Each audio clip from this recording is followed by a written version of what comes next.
Assalamualaikum warahmatullahi wabarakatuh. Selamat datang di Radio Malam, di mana suara menjadi saksi dan kisah menjadi nyata. Malam ini, kita kembali menyusuri lorong-lorong gelap penuh rahasia. Cerita yang tak berani diceritakan. Di siang hari, kini mengudara. Duduklah tenang, matikan lampu dan biarkan ketakutan merayap perlahan ke dalam pikiranmu. Karena di Radio Malam tidak semua yang terdengar berasal dari dunia yang sama. Pasar tradisional di sebuah kota kecil Jawa Timur selalu ramai sejak fajar menyingsing. Suara teriakan pedagang, hiruk-pikuk tawar-menawar, dan aroma khas sayuran segar bercampur dengan bau tanah basah selepas embun turun. Di antara keramaian itu, ada satu sosok yang begitu menonjol. Namanya Haji Budi, seorang pedagang sayur yang lapaknya tidak pernah sepi pembeli. Hampir setiap orang di pasar mengenalnya, bukan hanya karena sikapnya yang ramah, tetapi juga karena keberuntungan yang seakan tidak pernah berhenti menghampirinya. Lapak Haji Budi selalu terlihat lebih penuh dibanding pedagang lain. Sayuran yang ia jual tampak lebih segar, meski berasal dari tengkulak yang sama dengan pedagang lainnya. Anehnya, harga yang ia tawarkan tidak jauh berbeda, bahkan terkadang lebih mahal, tetapi para pembeli tetap rela mengantri. Sayur dari lapak Haji Budi lebih berkualitas dan membawa keberkahan tersendiri. Tidak jarang para pedagang lain melirik iri. Mereka seringkali pulang dengan sisa dagangan menumpuk.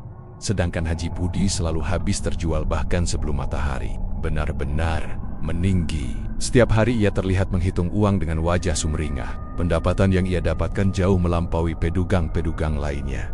Masya Allah, rezekinya Pak Haji ini deras sekali, kata seorang pedagang bawang sambil mengelap keringat di dahi. Saya dari pagi teriak-teriak, tapi dagangan masih segini saja.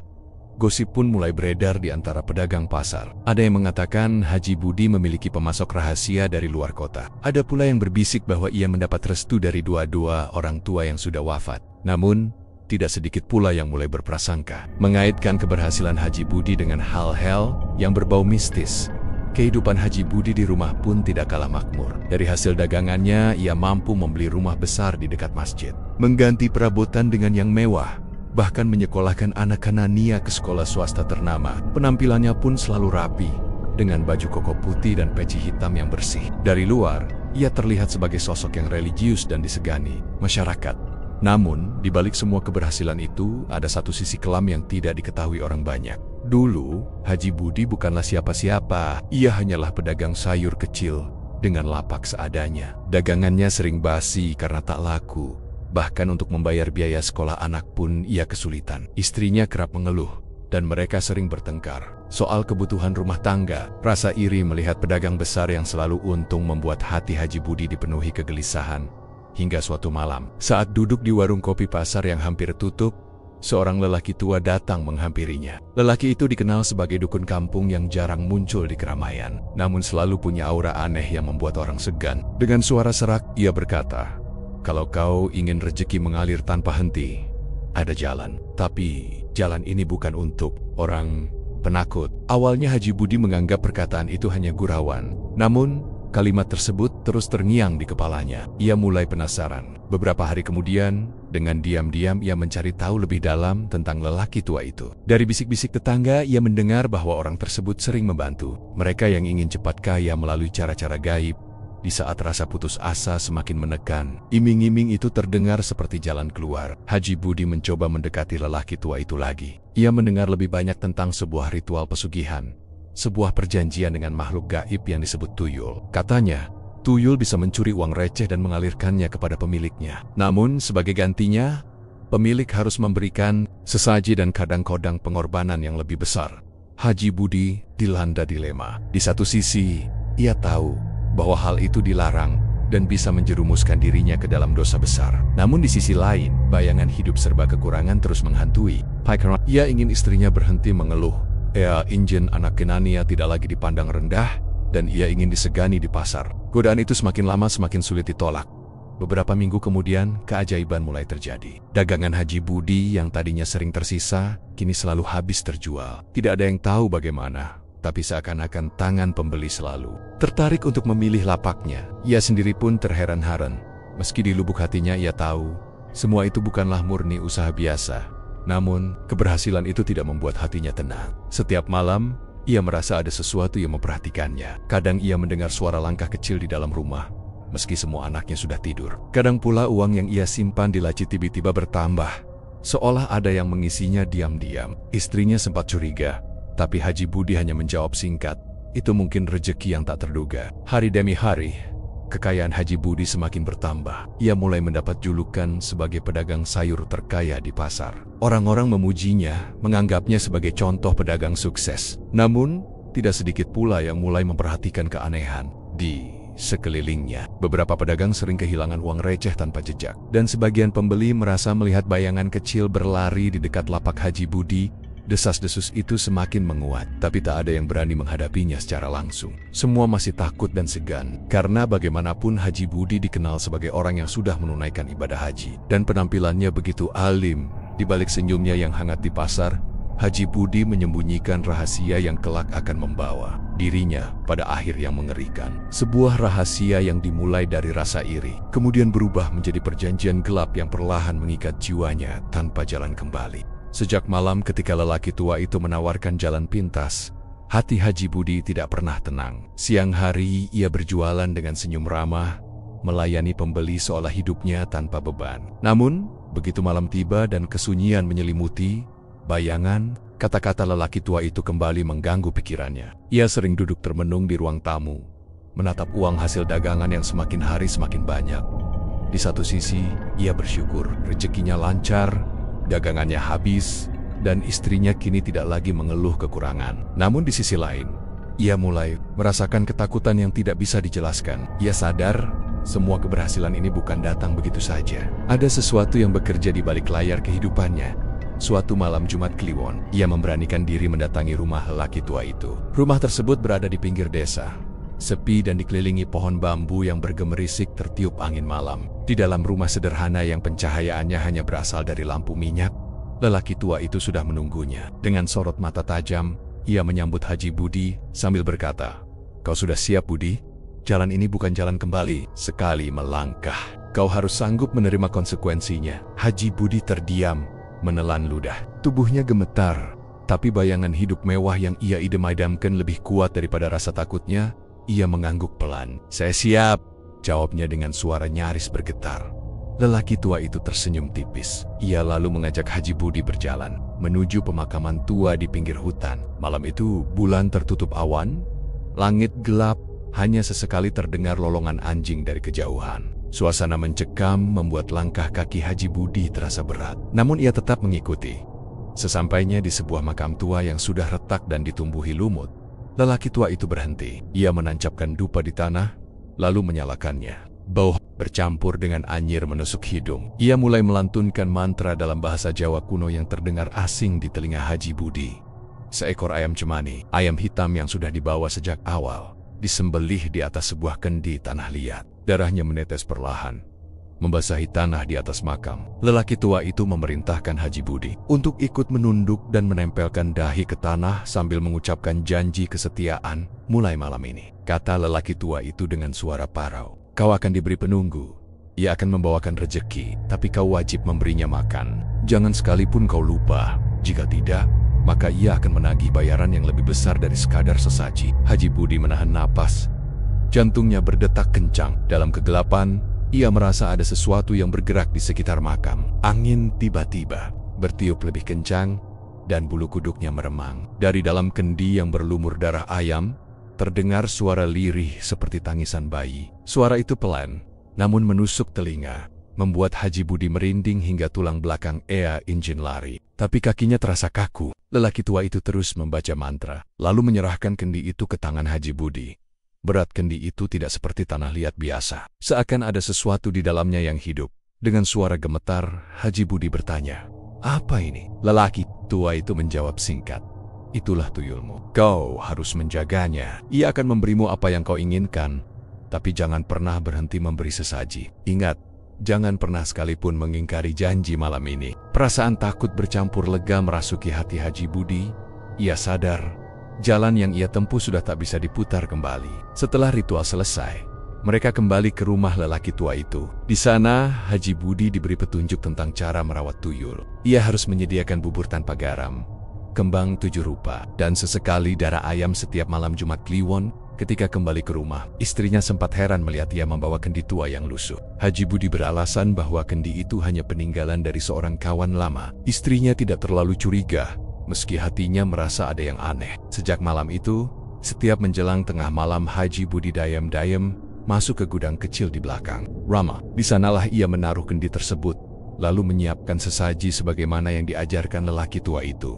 Tidak butuh waktu lama, keanehan mulai terjadi. Dagangan Haji Budi semakin laris.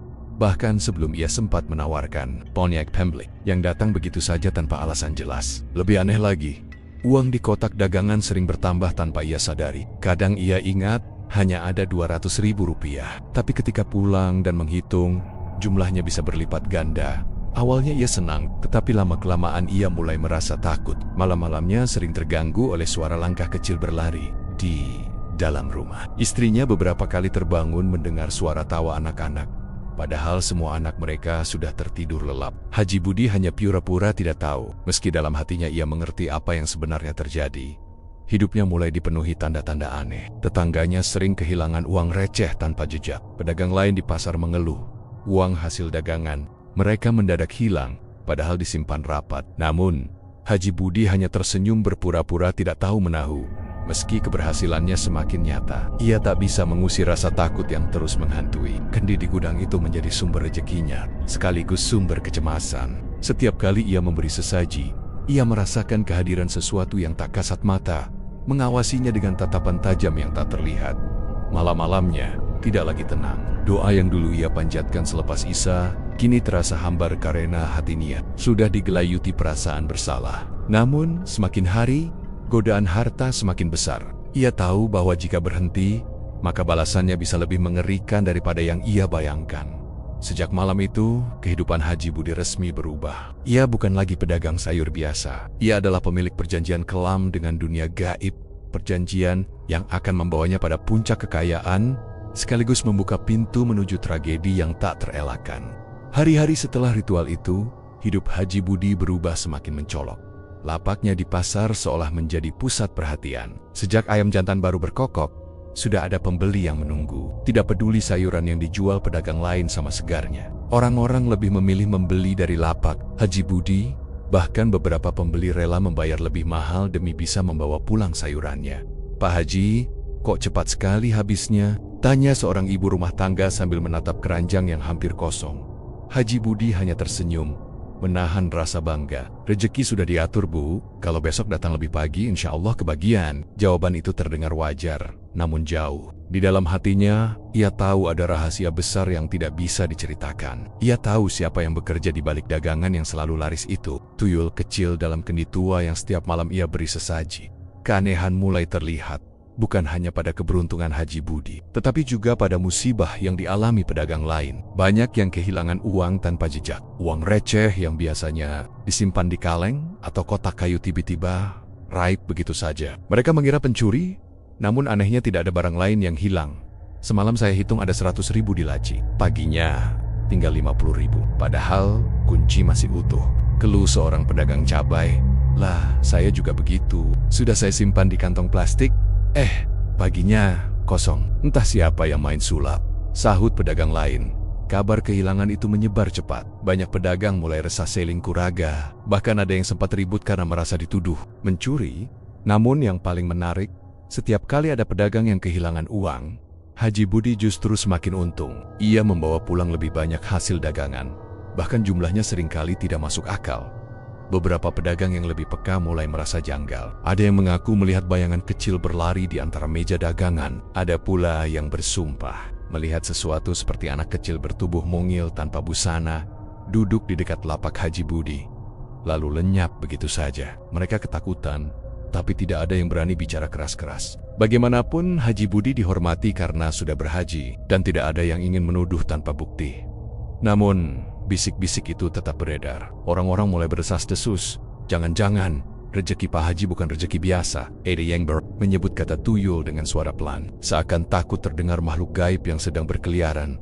Di rumah, istrinya pun mulai merasa ada yang aneh. Ia sering mendengar suara tawa anak kecil di tengah malam. Kadang ia terbangun karena merasa ada yang duduk di sisi ranjang. Tapi ketika ia menoleh, tidak ada siapa-siapa. Haji Budi selalu menenangkannya dengan alasan, itu mungkin mimpi, atau hanya perasaanmu saja. Tapi rasa takut istrinya tidak hilang. Ia bahkan pernah melihat dengan mata kepala sendiri. Sebuah bayangan mungil berlari melewati dapur ketika ia sedang memasak menjelang subuh. Ia ingin menjerit, tapi suaranya tertahan. Sejak saat itu, ia lebih sering tidur dengan lampu menyala. Sementara itu, di pasar, pedagang-pedagang lain semakin terdesak. Pendapatan mereka menurun drastis. Banyak yang tidak bisa membayar sewa lapak. Beberapa bahkan memilih berhenti berdagang. Anehnya, justru pada saat itu, lapak Haji Budi semakin ramai. Seolah-olah pasar hanya ada untuk dirinya seorang. Kalau begini terus, bisa bangkrut kita semua, bisik seorang pedagang tua sambil melirik ke arah Haji Budi. Ya, tapi siapa berani menuduh dia itu sudah haji? Orang baik-baik penampilannya. Kalau sampai salah ngomong, bisa kena musibah kita, sahut yang lain. Kecurigaan makin kuat ketika seorang pedagang bawang mencoba mengintai. Malam itu, ia sengaja tidak pulang cepat. Ia bersembunyi di salah satu sudut pasar, pura-pura membereskan barang. Dari jauh, ia melihat Haji Budi sedang menghitung uang. Tiba-tiba, ia melihat sesuatu yang membuat darahnya dingin di atas meja. Dagangan Haji Budi, ada sosok kecil berkepala plontos, sedang mengais uang dari kantong kain. Gerakannya cepat, matanya bulat besar, tubuhnya pucat. Sosok itu terlihat seperti anak kecil telanjang, tapi wajahnya aneh, lebih menyeramkan daripada manusia biasa. Pedagang bawang itu hampir pingsan karena kaget. Ia buru-buru menutup mulutnya agar tidak menjerit, lalu berlari meninggalkan pasar dengan tubuh gemetar. Keesokan harinya, kabar itu mulai beredar pelan-pelan. Pedagang bawang itu tidak berani terang-terangan. Namun kepada orang-orang terdekat, ia berbisik bahwa ia melihat tuyul di lapak Haji Budi. Awalnya banyak yang tidak percaya. Tapi karena kejadian-kejadian aneh terus terjadi, gosip itu cepat menyebar. Pembeli pun mulai mendengar desas-desus tersebut. Ada yang menjauh karena takut membeli dari lapak yang dianggap punya pesugihan. Ada pula yang justru makin penasaran, merasa ingin tahu apakah benar uang mereka bisa hilang tanpa sadar. Situasi pasar menjadi tidak tenang. Namun anehnya, Haji Budi tetap bisa tersenyum. Ia berpura-pura tidak tahu, seakan gosip itu hanyalah angin lalu. Di dalam hatinya, Haji Budi sebenarnya mulai resah. Ia sadar semakin lama keberadaannya akan dicurigai. Namun, ia tidak bisa menghentikan semuanya. Ia sudah terikat janji. Setiap malam, ia tetap memberi sesaji pada kendi tua di gudang rumahnya. Setiap kali ia lupa, ia merasakan sesuatu yang mengawasinya. Lebih dekat, membuat tidurnya tidak nyenyak. Kini, hidupnya bagaikan berjalan di atas dua dunia. Di satu sisi, ia disegani karena kekayaannya. Di sisi lain, ia mulai dijauhi karena gosip pesugihan yang melekat pada namanya. Ia tahu, semakin lama, bayangan rahasia ini akan semakin sulit disembunyikan. Dan semua orang di pasar sadar, ada sesuatu yang tidak beres di balik kesuksesan Haji Budi. Keanehan-keanehan itu hanyalah awal dari mimpi buruk yang akan membawa mereka menyaksikan tragedi besar di kemudian hari. Hari-hari di pasar semakin terasa ganjil. Setiap pedagang merasakan ada sesuatu yang tidak wajar di sekitar lapak Haji Budi. Kehilangan uang receh semakin sering terjadi. Bahkan bukan hanya dialami pedagang, melainkan juga para pembeli. Beberapa ibu rumah tangga yang baru saja belanja mengaku uang kembalian mereka berkurang tanpa sadar. Padahal tadi saya yakin masih ada 2 lembar 10.000 di dompet. Tahu-tahu tinggal 1 saja, keluh seorang pembeli pada temannya.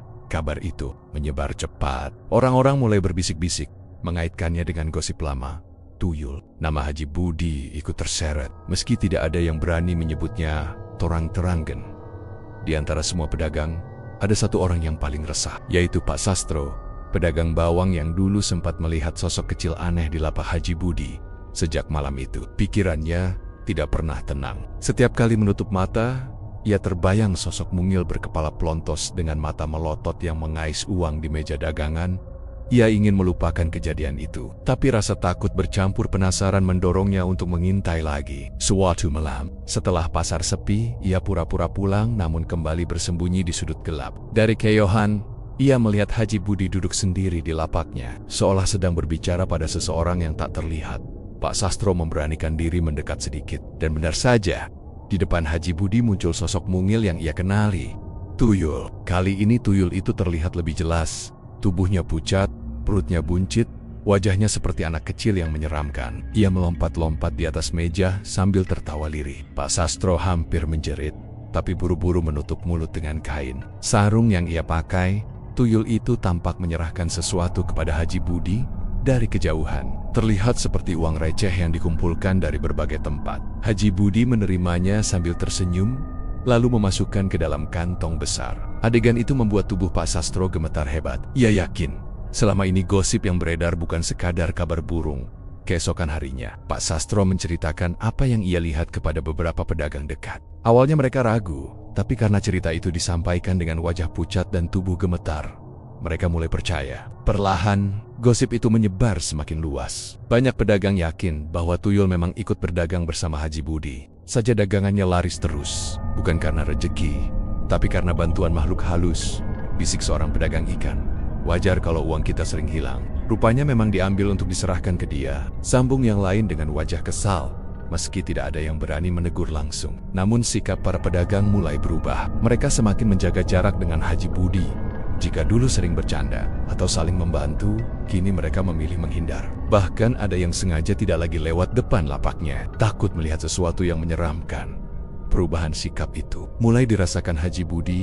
Ia menyadari bahwa banyak orang kini menjauhinya. Namun ia pura-pura tidak peduli. Selama dagangannya laris dan uangnya berlipat, semua itu dianggap bukan masalah besar. Ia bahkan semakin rajin memberi sesaji, seolah ingin memastikan tuyulnya tetap setia bekerja. Tapi di rumah, tanda-tanda aneh semakin nyata. Istrinya sering merasa diawasi. Suara tawa anak kecil terdengar hampir setiap malam. Kadang disertai suara langkah berlari di dalam rumah. Anak-anaknya pun mulai takut tidur sendiri. Mereka sering menangis karena merasa ada yang menyentuh kaki mereka ketika tidur. Suatu malam, istri Haji Budi memberanikan diri bertanya, "Mas, sebenarnya apa yang sedang kita alami? Kenapa Rama? Ini terasa tidak tenang? Aku sering lihat bayangan kecil berlari." "Itu bukan mimpi, Mas. Aku benar-benar melihatnya." Haji Budi terdiam, matanya memandang kosong. Ia tidak tahu harus menjawab apa, lidahnya kelu. Akhirnya ia hanya berkata singkat, "Sudahlah, jangan dipikirkan, itu hanya gangguan biasa." Namun di balik ketenangan wajahnya, hatinya dilanda ketakutan. Ia tahu istrinya sudah mulai merasakan kehadiran tuyul itu. Jika terus begini, rahasia kelamnya bisa terbongkar bukan hanya di pasar, tapi juga di rumah.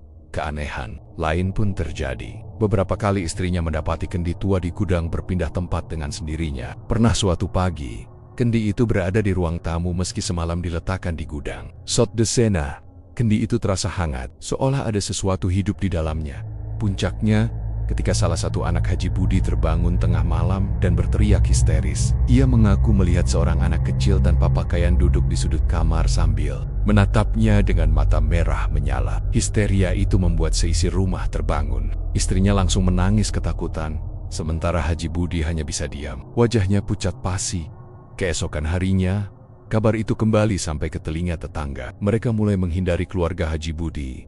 Bahkan ada yang terang-terangan berkata, "Hati-hati, jangan sampai anak-anak kita ikut diganggu. Di rumah Pak Haji ada makhluk halus." Reputasi Haji Budi di pasar dan di lingkungan rumah perlahan hancur. Orang masih segan menuduhnya terang-terangan, tapi sikap mereka jelas berubah. Dari sosok yang dulu dihormati karena kedermawanannya, kini ia dipandang dengan tatapan curiga dan takut. Rahasia yang selama ini ia sembunyikan semakin sulit ditutup. Tuyul yang dulu ia anggap sebagai jalan keluar kini justru menjadi sumber malapetaka. Haji Budi mulai sadar, jalan yang ia pilih membawa lebih banyak kutukan daripada berkah. Namun sayangnya, ia sudah terikat janji, dan janji itu tidak bisa diputus begitu saja tanpa menimbulkan balasan yang mengerikan. Sejak gosip tentang tuyul makin kuat beredar di pasar, Haji Budi merasa semakin tertekan. Di satu sisi, dagangannya tetap laris, uang tetap mengalir deras, dan kehidupannya jauh lebih mewah dibandingkan dulu. Namun di sisi lain, tatapan curiga dari pedagang lain, bisikan-bisikan yang menyebar, serta kejadian-kejadian aneh di rumah membuatnya tak bisa tidur nyenyak. Lebih buruk lagi, tuyul yang dipeliharanya kini tidak hanya sekadar mengumpulkan uang. Sejak beberapa minggu terakhir, makhluk itu mulai menuntut lebih banyak. Sesaji yang biasa berupa bubur polos dan kembang 7 rupa tak lagi memuaskan. Haji Budi mulai bermimpi buruk. Ia melihat sosok tuyul datang sambil merengek-rengek, matanya melotot, bibirnya meneteskan darah. Dalam mimpi itu, tuyul itu berbisik dengan suara serak, "Aku lapar, aku haus, aku mau darah." Awalnya Haji Budi menganggap itu hanya bunga tidur, tapi semakin lama mimpi itu berulang hampir setiap malam. Ia sering terbangun dengan tubuh basah oleh keringat dingin. Saat ia ke gudang untuk mengecek kendi, Ia merasa kendi itu bergetar pelan, seolah ada sesuatu yang hidup di dalamnya sedang meronta minta dilepaskan. Haji Budi pun teringat pesan dukun tua saat ritual dulu. Jika sesaji tak cukup, maka makhluk itu akan mencari sendiri, dan yang paling dekat adalah keluargamu. Kata-kata itu kini menghantui pikirannya siang dan malam. Benar saja, keanehan mulai menimpa keluarganya. Anaknya yang bungsu tiba-tiba jatuh sakit tanpa sebab. Tubuhnya panas tinggi, wajahnya pucat, tapi dokter tidak menemukan penyakit apapun. Yang lebih aneh, setiap kali malam tiba, anak itu merintih sambil berkata, "Ayah, ada adik kecil di kamar." Dia duduk di pojokan, matanya merah. Istrinya panik, menangis hampir setiap malam. Ia mendesak Haji Budi agar memanggil ustaz untuk meruqyah rumah. Namun Haji Budi menolak dengan berbagai alasan. Ia takut jika ustaz datang, rahasianya terbongkar. "Sudahlah, ini hanya sakit biasa, nanti juga sembuh," ujarnya. Meski hatinya sendiri digelayuti rasa takut, tapi bukannya membaik, kondisi anak bungsunya justru semakin parah. Tubuhnya kurus kering, seperti disedot tenaganya. Setiap kali tidur, bibirnya bergetar seakan-akan berbisik dengan seseorang yang tak kasat mata. Kadang ia tersenyum sendiri di tengah malam, membuat ibunya histeris.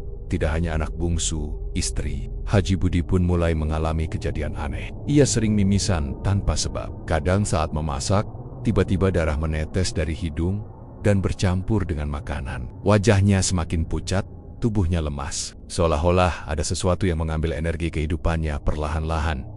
Haji Budi mencoba menambah sesaji, berharap tuyul itu puas dan berhenti mengganggu keluarganya. Ia menyembelih ayam hitam lebih sering, menaruh bubur tanpa garam setiap malam, bahkan menambah kembang lebih banyak. Tapi semua itu tidak cukup. Setiap kali ia terlambat memberi sesaji, ia mendengar suara tangisan bayi di gudang.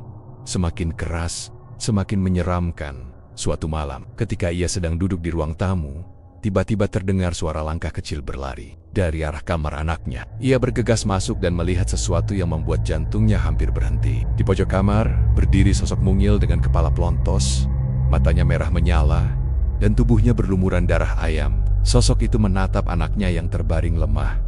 Haji Budi langsung berteriak, "Jangan ganggu anakku!" Tapi suara itu hanya menggema di dalam kamar. Tuyul itu menyeringai, lalu lenyap begitu saja, meninggalkan bau anyir yang menusuk hidung. Sejak kejadian itu, Haji Budi semakin diliputi rasa bersalah. Ia sadar, pilihannya dulu telah membawa malapetaka bagi keluarganya. Namun ia juga sadar, ia tidak bisa begitu saja memutus perjanjian. Jika ia mencoba berhenti, maka tuyul itu akan benar-benar menagih nyawa. Kehidupan di pasar pun semakin sulit. Banyak pedagang kini terang-terangan tidak mau berdekatan dengan lapak Haji Budi. Beberapa pembeli pun mulai menghindar karena takut mendengar gosip tuyul. Meski begitu, uang yang ia dapatkan tetap deras, bahkan semakin banyak, seolah tuyul itu semakin giat mencuri dari banyak orang. Namun, harta itu terasa hambar. Apa gunanya uang berlimpah jika setiap malam ia dihantui bayangan tuyul yang lapar darah? Apa gunanya rumah besar jika anak dan istrinya sakit-sakitan karena menjadi tumbal tak kasat mata? Haji Budi mulai berpikir untuk mencari pertolongan. Ia ingin menemui kembali dukun tua yang dulu memberinya jalan pesugihan. Tapi ketika ia datang ke rumah dukun itu, rumahnya sudah kosong. Menurut warga sekitar, lelaki tua itu menghilang tanpa jejak beberapa minggu lalu. Ada yang bilang ia mati, ada yang bilang ia pindah ke tempat jauh.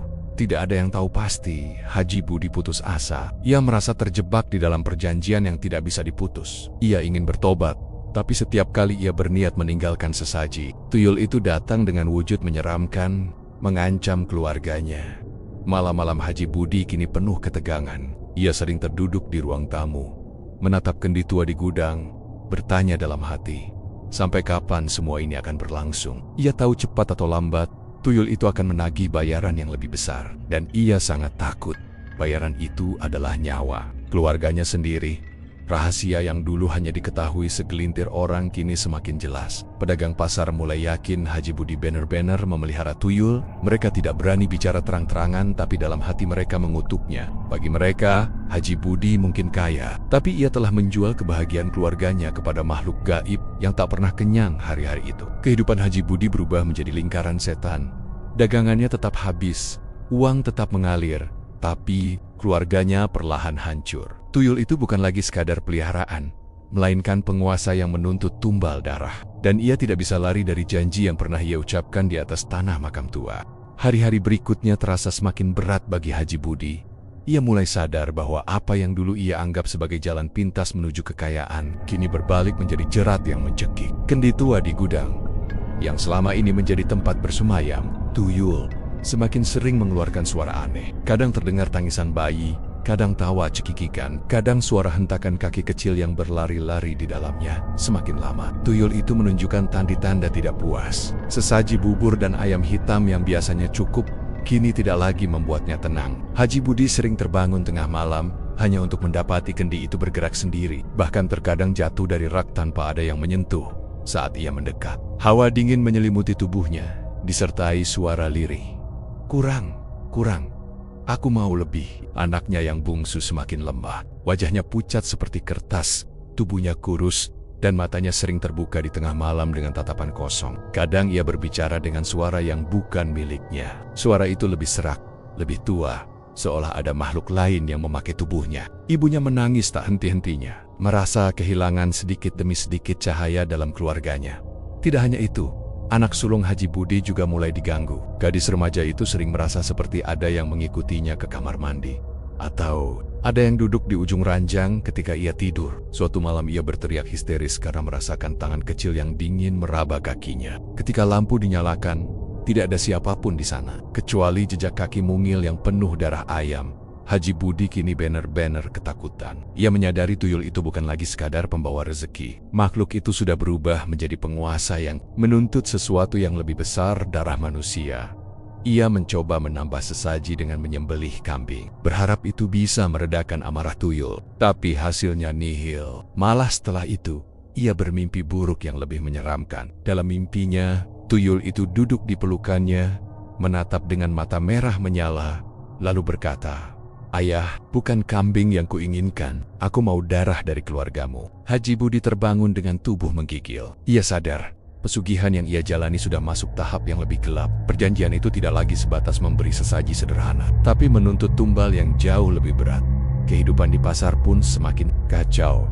Dagangan Haji Budi memang masih laris, tapi para pedagang lain kini terang-terangan menunjukkan sikap permusuhan. Ada yang melemparkan kata-kata sindiran, ada yang membentak, bahkan ada yang mengancam tidak mau berjualan di dekatnya lagi. Mereka yakin uang yang didapat Haji Budi bukan hasil kerja keras, melainkan hasil mencuri lewat tuyul. Haji Budi merasa terasing. Namun, bukannya berhenti, ia justru semakin serakah. Ia masih terus berharap bahwa semua gangguan ini hanyalah cobaan kecil yang bisa ia atasi. Ia berpikir, jika ia bertahan, mungkin harta yang terkumpul akan cukup untuk menutup semua penderitaan keluarganya. Tapi kenyataan berkata lain. Malam-malam di rumahnya kini menjadi neraka. Lampu sering mati sendiri, pintu kamar terbanting keras, dan suara tangisan bayi menggema di setiap sudut rumah. Bau amis darah tidak pernah hilang, seolah-olah rumah itu sudah dipenuhi sesuatu yang tak kasat mata. Puncaknya terjadi pada suatu malam, ketika istrinya jatuh pingsan di dapur. Dari hidung dan mulutnya keluar darah segar yang cukup banyak. Haji Budi panik, berusaha membawanya ke rumah sakit. Namun sebelum itu, ia melihat sesuatu yang membuat lututnya lemas. Dari arah gudang, tuyul itu muncul dengan wajah penuh darah. Sambil tertawa cekikikan, ia menunjuk ke arah istrinya, lalu berlari kembali ke kendi. Haji Budi terdiam, hatinya hancur. Ia sadar, istrinya sudah menjadi incaran tumbal berikutnya. Dalam keputusasaan, Haji Budi akhirnya menemui seorang ustadz di kampung sebelah. Ia memohon agar rumahnya diruqyah dan keluarganya diselamatkan. Namun saat ustadz itu datang, ia tidak bisa masuk ke rumah. Langkahnya terhenti di depan pintu, tubuhnya gemetar. Dengan suara bergetar ia berkata, "Rumah ini sudah dilingkupi jin pesugihan. Kekuatan gelapnya terlalu kuat. Kau sudah menyerahkan dirimu. Jika aku memaksakan masuk, yang jadi korban bukan hanya keluargamu, tapi aku juga bisa binasa." Haji Budi menangis, memohon, tapi ustadz itu hanya menggeleng. "Satu-satunya jalan adalah engkau bertaubat sungguh-sungguh dan meninggalkan semua harta haram ini. Tapi ingat, meninggalkan pesugihan itu bukan perkara mudah. Makhluk itu akan menuntut bayaran, dan bayaran terbesar adalah nyawa." Sejak saat itu, ketakutan Haji Budi semakin menjadi-jadi. Ia tak lagi bisa tidur. Setiap kali memejamkan mata, ia merasa ada tangan kecil meraba wajahnya. Ia merasa ada yang duduk di dadanya, menekan hingga sulit bernapas. Bahkan di siang hari pun, ia sering melihat bayangan tuyul berlari-lari di antara rak sayur di pasar. Ia mulai kehilangan akal sehat. Ia marah-marah pada istrinya, membentak anak-anaknya, bahkan kadang melukai dirinya sendiri. Semua karena ia tidak tahu harus berbuat apa. Uang yang menumpuk di lemari besi kini tidak ada artinya. Baginya, harta itu hanyalah simbol dosa yang menyeret keluarganya menuju kehancuran. Namun tuyul itu tidak peduli. Semakin hari, ia semakin kuat, semakin berani menampakkan diri. Tidak hanya pada Haji Budi, tapi juga pada istri dan anak-anaknya. Mereka sering melihatnya berlari di lorong rumah, duduk di kursi, atau berdiri menatap dengan tatapan kosong. Malam terakhir di bab ini, Haji Budi mendengar suara keras dari gudang. Ketika ia masuk, kendi yang selama ini menjadi tempat tuyul bersemayam sudah pecah berkeping-keping. Dari pecahan itu, keluar bau busuk bercampur amis darah. Dan di tengah bau itu, tuyul berdiri dengan tubuh lebih besar dari sebelumnya. Matanya semakin merah, giginya runcing, sambil berkata dengan suara menggelegar, "Sekarang aku tidak butuh sesaji lagi. Aku butuh nyawa keluargamu." Haji Budi terjerembab. Tubuhnya gemetar hebat. Ia sadar, perjanjian yang dulu ia buat kini sudah berubah menjadi kutukan yang tak bisa ia hentikan. Dan mulai malam itu, rumahnya bukan lagi rumah manusia, melainkan kandang bagi iblis kecil yang lapar. Tira. Sejak kendi di gudang itu pecah, dan tuyul menampakkan wujudnya dengan jelas, kehidupan keluarga Haji Budi berubah total. Rumah besar yang dulunya penuh canda tawa kini sunyi seperti kuburan. Setiap sudut rumah dipenuhi rasa takut. Tak ada lagi rasa aman, bahkan di kamar tidur sekalipun. Istri Haji Budi jatuh sakit. Tubuhnya semakin lemah. Darah sering keluar dari hidung dan mulutnya. Dokter yang memeriksa tak menemukan penyakit jelas. Hanya berkata bahwa kondisi tubuhnya menurun drastis. Namun Haji Budi tahu, penyakit itu bukanlah penyakit biasa. Ia sadar istrinya sedang ditargetkan menjadi tumbal. Suatu malam, suara tangis bayi terdengar begitu jelas dari arah kamar anak sulungnya. Haji Budi bergegas masuk dan mendapati anak gadisnya duduk di sudut kamar. Tubuhnya gemetar, wajahnya pucat. "Pasi, ayah, ada yang duduk di ranjangku." Dia menatapku, matanya merah. Ujarnya terbata-bata sambil menunjuk ke arah ranjang. Haji Budi menoleh, tapi tidak melihat siapa-siapa. Namun tiba-tiba, udara kamar menjadi sangat dingin. Dari bawah ranjang terdengar suara tawa cekikikan. Lalu sesuatu keluar dari kegelapan. Tubuh mungil tuyul dengan wajah penuh darah. Giginya runcing. Tangannya menggenggam rambut anak gadisnya. Anak itu menjerit histeris mencoba melepaskan diri. Haji Budi panik. Ia mengangkat kursi dan melemparkannya ke arah tuyul. Makhluk itu menghilang seketika, tapi meninggalkan bekas cakaran panjang di lengan anaknya. Bekas itu berwarna biru kehitaman dan tak bisa hilang meski dibersihkan. Sejak malam itu, anak gadisnya tak pernah bisa tidur nyenyak. Setiap malam ia terbangun sambil berteriak, merasa tubuhnya dipegang sesuatu. Ia mulai kurus, matanya sayu, bahkan sering bicara sendiri seolah sedang berkomunikasi dengan makhluk tak kasat mata. Haji Budi yang awalnya hanya takut, kini diliputi rasa putus asa. Ia mencoba menghubungi kembali ustadz yang pernah ia temui. Namun ustadz itu hanya bisa mengingatkan, "Engkau sudah berhutang pada jin itu. Hutang pesugihan tak bisa ditebus dengan uang. Yang dituntut adalah nyawa. Jika kau tidak menyerahkan, dia akan mengambil dengan caranya sendiri." Kata-kata itu menghantam hati Haji Budi. Ia mulai berpikir gila. Bagaimana jika ia menyerahkan orang lain sebagai tumbal? Bagaimana jika ia mencari korban di luar keluarganya? Namun setiap kali pikiran itu muncul, ia merasa jijik pada dirinya sendiri. Tapi tuyul semakin hari semakin beringas, dan ketakutan membuat pikirannya kian kacau. Hari-hari berikutnya, kejadian menyeramkan semakin sering terjadi. Piring-piring berjatuhan sendiri di dapur. Suara langkah kecil terdengar berlarian di plafon rumah. Bayangan tuyul sering muncul di cermin atau di belakang pintu. Istrinya semakin parah sakitnya. Dan akhirnya, malam yang ditakuti itu tiba. Pada malam Jumat Kliwon, angin kencang bertiup kencang ke arah rumah Haji Budi. Semua pintu bergetar, genteng berderak seperti hendak runtuh. Di tengah malam, istrinya menjerit keras. Tubuhnya terangkat dari ranjang, seperti ditarik oleh kekuatan gaib. Matanya terbelalak, mulutnya mengeluarkan suara bukan miliknya. Suara berat dan dalam. "Bayaranmu sudah tiba. Darah harus ditumpahkan." Anak-anak berteriak ketakutan. Haji Budi mencoba memeluk istrinya, tapi tubuh itu terasa panas membara. Lalu tiba-tiba, darah memancar deras dari mulut dan hidung istrinya. Tubuhnya jatuh lemas di pelukan Haji Budi. Tanpa napas, tanpa denyut nadi, Haji Budi meraung, memanggil nama istrinya berkali-kali. Tapi istri yang menemaninya sejak awal jatuh bangun hidup, kini sudah tiada. Dan di sudut kamar, tuyul itu berdiri, menatapnya sambil tertawa puas. Satu tumbal sudah kuambil, sebentar lagi yang lain menyusul. Tangisan anak-anak memenuhi rumah. Mereka memeluk tubuh ibunya yang sudah kaku, sementara Haji Budi hanya bisa terduduk lemas, menatap kosong ke arah tuyul yang terus menyeringai. Keesokan harinya, kabar kematian istrinya menyebar cepat di kampung. Banyak yang datang melayat, namun suasana terasa berbeda. Bisikan-bisikan terdengar di antara para tetangga. Mereka membicarakan pesugihan yang dilakukan Haji Budi dan menganggap kematian istrinya adalah balasan dari perbuatannya sendiri. Haji Budi merasa semakin terpuruk. Ia kehilangan orang yang paling dicintai, kehilangan wibawa di mata tetangga, dan kehilangan ketenangan batin. Tapi yang paling menakutkan, ia tahu ini belum berakhir. Istrinya hanyalah tumbal pertama, Tujula II. Masih lapar, masih menginginkan nyawa lain. Dan target berikutnya jelas, anak-anaknya. Malam-malam setelah kematian istrinya menjadi mimpi buruk. Anak-anaknya tak bisa tidur. Selalu diganggu suara langkah, tawa, dan sentuhan dingin. Haji Budi mencoba berjaga sepanjang malam, membawa Al-Quran di tangannya. Tapi setiap kali ia membaca ayat-ayat suci, suaranya tercekat, lidahnya kaku, seolah ada kekuatan yang menahan. Tuyul itu kini semakin berani. Ia muncul bukan hanya di malam hari, tapi juga di siang bolong. Pernah suatu kali, anak bungsunya melihatnya berlari di dapur sambil membawa pisau dapur kecil, lalu meletakkannya di meja makan. Semua penghuni rumah ketakutan, tak tahu apa yang akan terjadi berikutnya. Haji Budi semakin sadar, ia sudah kehilangan kendali sepenuhnya. Harta yang menumpuk di lemari besi kini hanya membuatnya muat. Semua uang itu terasa seperti kertas berdarah yang dikutuk. Tapi meskipun ia ingin membuangnya, tuyul tidak mengizinkan. Setiap kali ia mencoba menyingkirkan uang itu, suara menyeramkan terdengar. Jangan sentuh hartaku.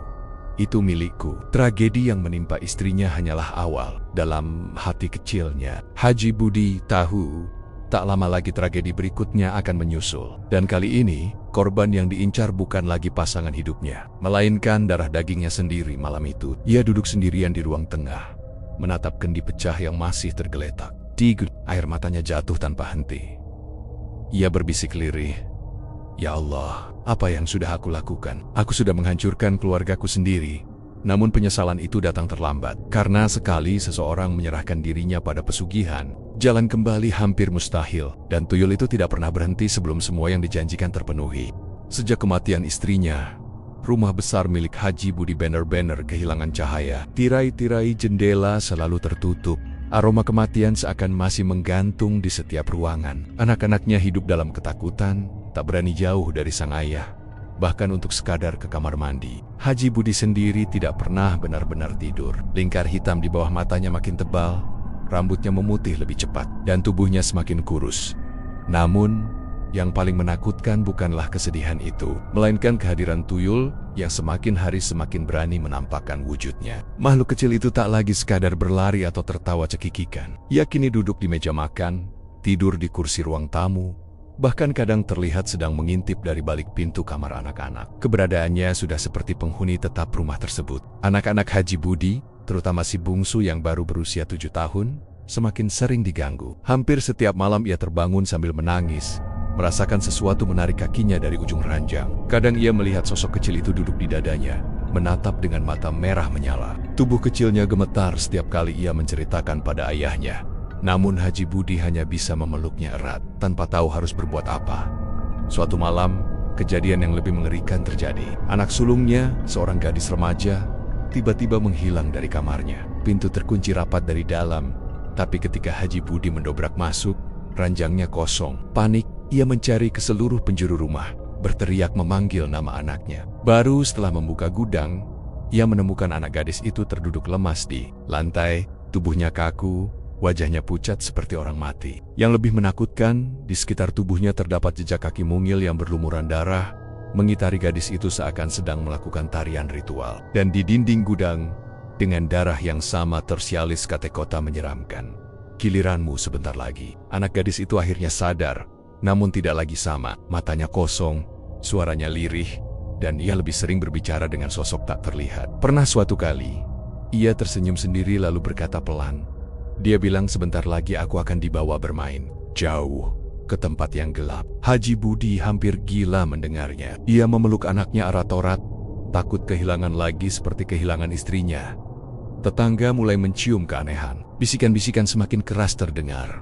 Bahkan beberapa orang terang-terangan mengatakan bahwa keluarga Haji Budi sudah dikutuk. Ada yang menyarankan memanggil kiai besar untuk mengusir jin itu. Namun ada juga yang dengan dingin berkata, itu balasan dari perbuatannya sendiri. Akibatnya, keluarga itu semakin terisolasi. Tidak ada lagi yang mau datang membantu, bahkan untuk sekadar menyapa. Haji Budi merasa semakin terpojok. Ia mencoba menghubungi dukun yang dulu memberinya jalan pesugihan, tapi dukun itu tak bisa lagi ditemui. Orang-orang mengatakan dukun itu telah lama menghilang tanpa jejak. Ia seperti lenyap di telan bumi, meninggalkan Haji Budi sendirian menanggung akibat dari perjanjian terlarang itu. Di tengah keputusasaan, Haji Budi pernah berpikir untuk mengakhiri hidupnya sendiri. Namun setiap kali niat itu muncul, suara tuyul terdengar di telinganya.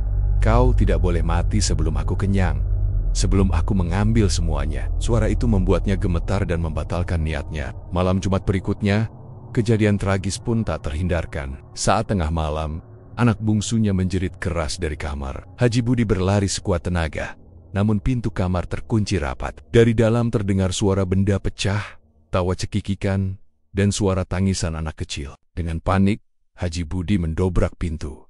Pemandangan yang dilihatnya membuat darahnya berhenti mengalir. Anak bungsunya melayang di udara, tubuhnya ditarik oleh sesuatu yang tak kasat mata. Wajahnya ketakutan, matanya memohon pertolongan. Cucu itu tampak jelas, berdiri di samping ranjang sambil menarik tangan anak itu. Matanya merah, taringnya tajam, dan tubuhnya berlumuran darah segar.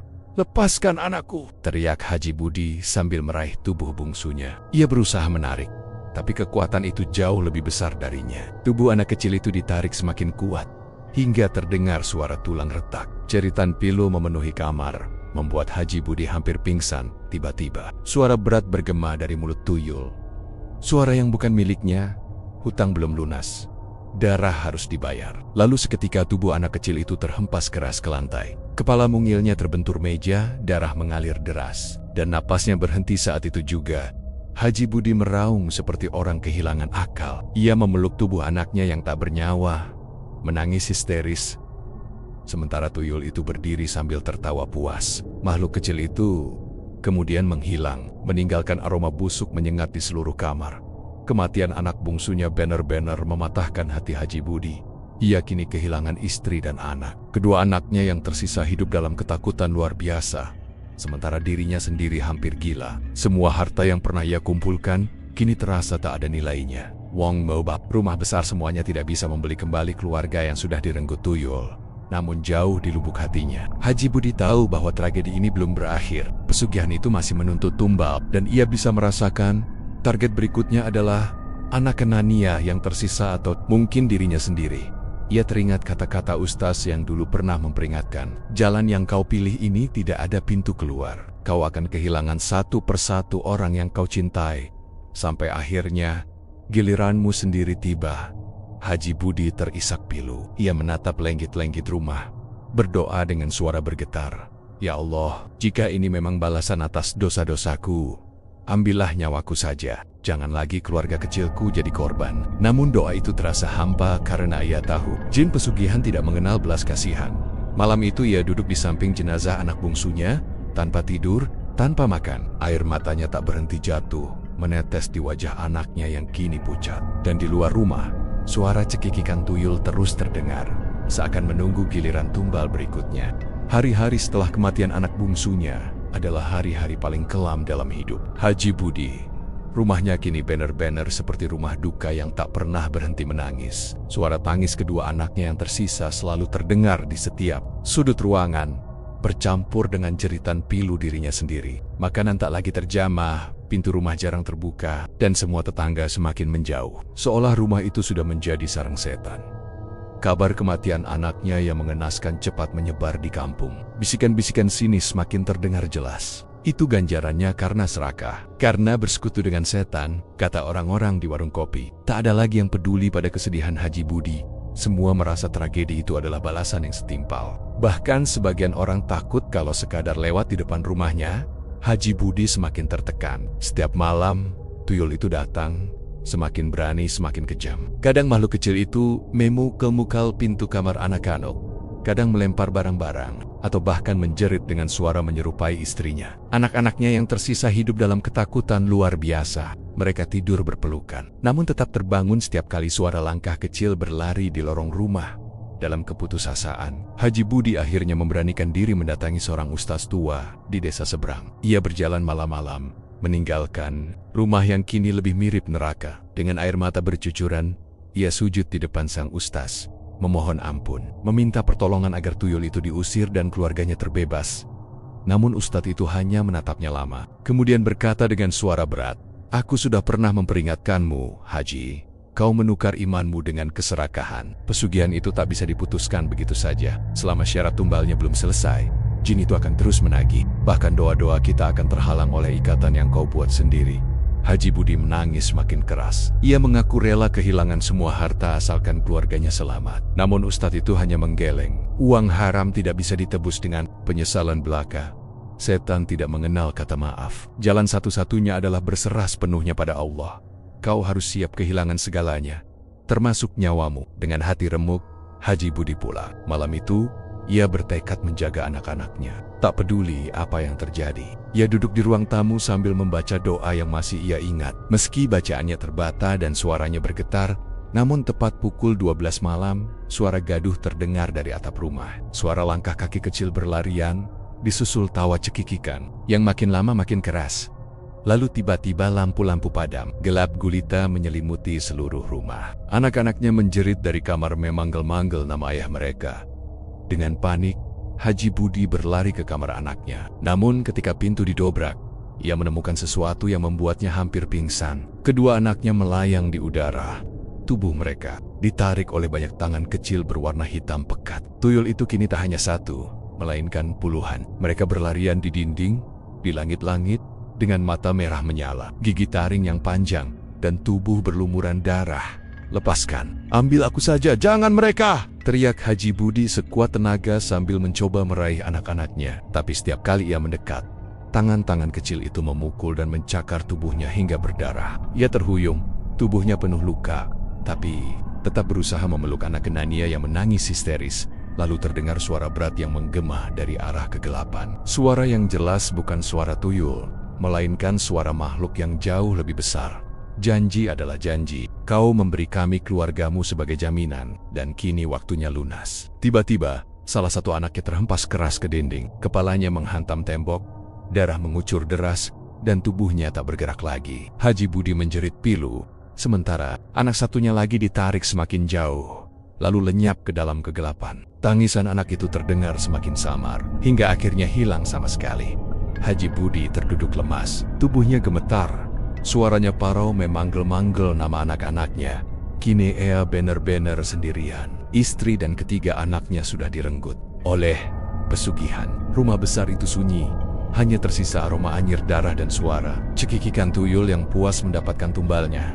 Namun penderitaan Haji Budi belum berakhir. Malam itu juga, tuyul-tuyul itu mengepungnya. Puluhan pasang mata merah menatapnya dengan rakus. Haji Budi mencoba berlari, tapi kakinya tak lagi kuat. Tubuhnya ambruk di lantai ruang tamu. Dari kegelapan muncul sosok bayangan hitam besar, tinggi, menjulat, dengan wajah menyeramkan yang menyerupai gabungan manusia dan binatang. Itu adalah sosok induk dari pesugihan, makhluk gaib yang sejak awal memberi perjanjian. Dengan suara menggelegar ia berkata, "Kau sudah mendapatkan yang kau inginkan, kekayaan, kemegahan, kedudukan. Kini giliran kami mengambil bagiannya." Haji Budi hanya bisa menangis, meronta lemah sambil memohon ampun. Namun tubuhnya mulai ditarik ke arah gelap, kulitnya seperti terkoyak, darah mengalir deras, tulangnya patah satu persatu. Jeritan kesakitan menggema sepanjang malam, terdengar hingga ke rumah tetangga yang ketakutan. Meski tak seorang pun berani mendekat. Ketika fajar tiba, rumah itu hening. Tak ada lagi suara tangisan, tak ada lagi suara jeritan. Beberapa tetangga yang memberanikan diri mengintip hanya melihat pintu rumah terbuka lebar, perabotan berserakan, dan lantai yang penuh dengan bercak darah. Namun, tubuh Haji Budi tak pernah. Ia lenyap tanpa jejak, seolah ditelan bumi bersama roh jahat yang dulu dipujanya. Sejak hari itu, rumah Haji Budi dikenal sebagai rumah angker. Tak ada yang berani mendekat, apalagi menempatinya. Konon, Setiap malam Jumat orang-orang masih sering mendengar suara tangisan perempuan, jeritan anak kecil, dan tawa cekikikan tuyul dari dalam rumah itu. Kisah tragis Haji Budi menjadi pelajaran pahit bagi seluruh kampung. Mereka sadar bahwa keserakahan dan jalan pintas untuk meraih kekayaan hanya akan berakhir dengan kehancuran. Tak ada harta yang lebih berharga daripada keluarga dan iman. Dan nama Haji Budi, yang dulu disegani sebagai pengusaha sayur sukses di pasar, kini hanya dikenang sebagai contoh nyata bahwa pesugihan tidak pernah membawa kebahagiaan. Yang ada hanyalah kesengsaraan, darah, air mata, dan kematian yang mengerikan.